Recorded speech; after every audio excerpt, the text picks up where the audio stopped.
Tervist! Ma näitan teile täna menüüst töötamine detailvaade, siis seda osa, kui me oleme siin ajajoonel ühe päeva vaates, et kuidas näiteks tagantjärgi või kuidas töödejuht, kui te ei kasuta mobiilsest seadmest registreerimist, saab tööpäeva sisestada, registreerida. Selleks te näete siin siis ressursse, mida te saate siis sisestada. Minul on valitud töötajad. Töötajad on siis siin näha. Nii mina kui kolleegid minu osakonnas, selles osakonnas. Ja mis ma teen? Mul on siin kellaaeg, tööpäev näha. Siin on näha, kes juba tööd on teinud, aga näiteks Demo Vieweril ja Denno Veelel, kas nad siis täna töötasid või neil on siin lihtsalt puudus. Ma saan valida, et hommikul kella 8 kella 5 tegi tööd. Märgin selle aja, sisestan talle ka pausi.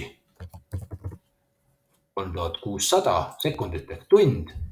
Tegi ehitustöid kliendi juures ja kulukoht oli teenustöö näiteks ja töökoht, no võtame siit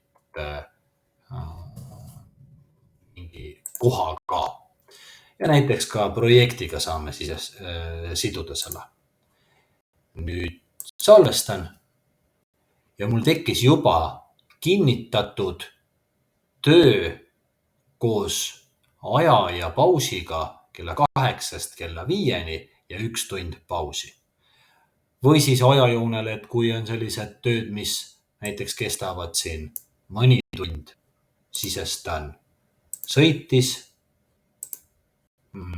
sellise masinaga, salvestan, siis jõudis kohale ja tegi tööd näiteks kella umbes 4. Nüüd oli siis näiteks monitooris kliendi juures 2, salvestame, tekkis järgmine töö ja nüüd siis näiteks lühemat aega, sõitis näiteks tagasi. Võtame siit, et sõitis ka täitsa sama masinaga ja salvestame. Ja nüüd on siis tekkinud siia üks hirmus pikk tööpäev. Ilma ühegi küll pausita, aga selliste vahed.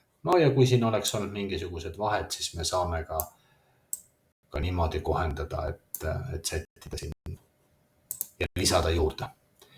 Ehk siis üks võimalus, kuidas sisestada tööd, tööajad ajajoone vaatel töötajatele. Aitäh!